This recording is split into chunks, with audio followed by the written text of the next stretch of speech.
Well, hello there everybody! My name's Bilbo10000 and this is episode 4 of the Shadow of the Colossus Let's Play.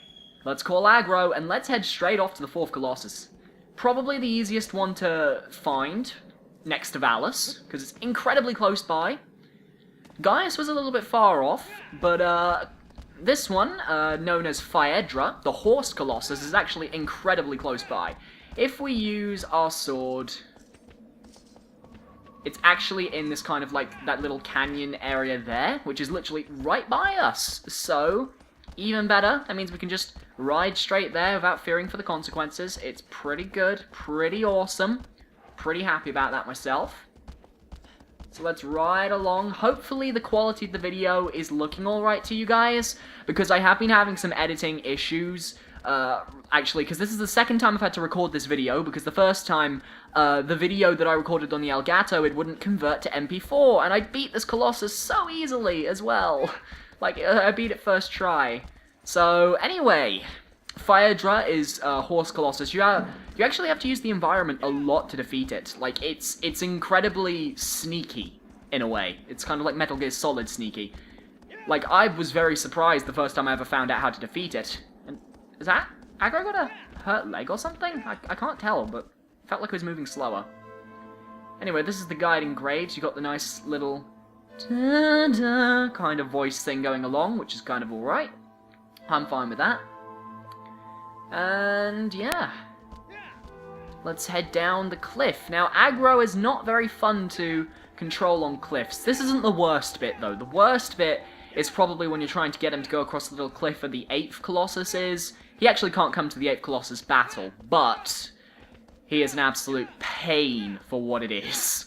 Because you can ride him across the cliff, which can actually help just speed things up, but it's just so damn tedious. Like, you'll see later on in January when that video goes up. There's a little ditch down there you can fall down, but you don't actually need to. And over there where you can see that fog. Okay, I'm going to get off Agro because he's getting on my nerves. Yeah. Just going to kind of roll over there, and we're just going to see what happens. Because rolling, I actually think, is much faster than walking or running. Then again, I might just run this way. Maybe do a bit of jumping as well. See where the fog is over there? That is where the Colossus is. And there is Phaedra. Phaedra? Fedora. Phaedra, I believe I put in the 12 to 9 spot on my top 16 Colossi battles. I honestly can't remember where I put it. It might have made the top 8, but I think if it was in the bottom 8, it was really high up in the bottom 8, because I actually like this battle a lot. And it's got kind of like dreadlocky kind of things. I quite like the little rain dreadlock mask thing that it's got kind of hanging off him. Looks kind of cool. Now, for this fight, oh, that's Valus. For this fight, you really don't want Agro near the horse, because he will get insanely distracting to the Colossi, and then the Colossi will follow him, and he won't follow you, and it can happen. Look at Agro kind of just being all up in her business. She's so cool. And contrary to popular belief, Agro is a female. Despite the fact that tutorial things say that she's a male, she is a female. She is a mare. And sorry if you can hear some scratching in the background. My cat has just started scratching a scratching post, which we left in my room. He's just stopped now. Because he wants to get in on the action, because, like, he's like a new person. He doesn't really understand YouTube, not like my dogs do and how they bark. But he wants to get in the action as well. So it's pretty damn awesome. So anyway, for this part, all of those little graves, they have little holes, and they have stairways, and they all connect in like a diamond. So you want to head over to this side. That's your plan. You want to head over to this side, be very quiet when you're here, and then just wait. Because if you've done it correctly, like this, he will try and lower down, and he will try and scratch inside. There you go. There you go. There you go. He's lowered down. We can run for him. This is what I did last time. You always want to go to that grave on the far end, because that way he is above the grave and he will be able to get into that position a lot easier. And it also helps you. You always want to go to the grave closest to where he first spawns as well. So It's kind of like strategy, but at the same time really helps with time attack. I'm sure there's a fast way of getting up on that speedrunners have obviously found out, but I personally haven't delved too much into the speedrunning aspect of this game, except for time attack mode, and even then, I'm not the best, because you've got to exploit glitches if you want like speedrunner times. So we need to stab him twice in the neck. That sounds incredibly dark, but it is true, and then you can use that to get onto his head. And once you're on its head, pretty much it's just a test of endurance. Now, this one shakes a lot more than the others, but your grip meter should be fine enough to defeat it.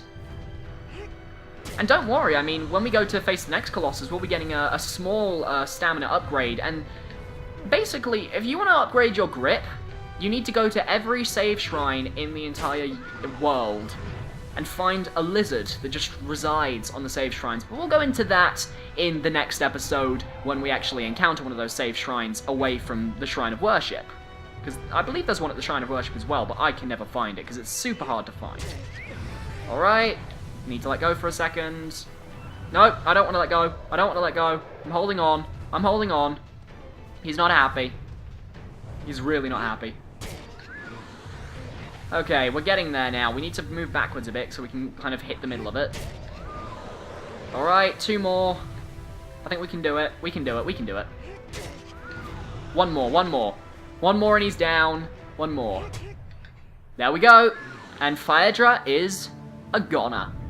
Now, I don't think you can see yourself fall from his head in this one, sadly. I think it stays with the grip animation, so you'll be gripped to him. But yeah, he kind of falls down, and it's kind of tragic. It might look a bit pixelated or blurry. If it is, I am sorry. I've been having a few minor issues with the recording, as I have said. But anyway, that is Phaedra, the 4th Colossus, done and dusted. And it impaled me too. Kind of painful. So anyway, now that that is out of the way, that's 4 Colossi down, that's 1/4 of the Colossi defeated. So anyway, I'll just go into my usual spiel as I end off the episode. If you'd like to see any previous episodes, there is a playlist link in the description below, as well as an annotation that's been in the corner of the video the whole time, directing you to part 3. If you're watching this in the future, and I've already uploaded the series, then there should be an annotation link to part 5 on the corner as well, and obviously the playlist description. All of the videos will be there, so you'll be able to see them all then. If you want to see any of my other Shadow of the Colossus videos, mainly my top 10 Shadow of the Colossus music tracks, or my top 16 Colossi battles, take a look in the description below, they're also there. And if you want to see any other recommendations for my LPs, I have a Legend of Zelda NES LP that would probably suit you nicely. Thank you so much for watching this episode of Shadow of the Colossus, and I'll see you next time, guys. Goodbye.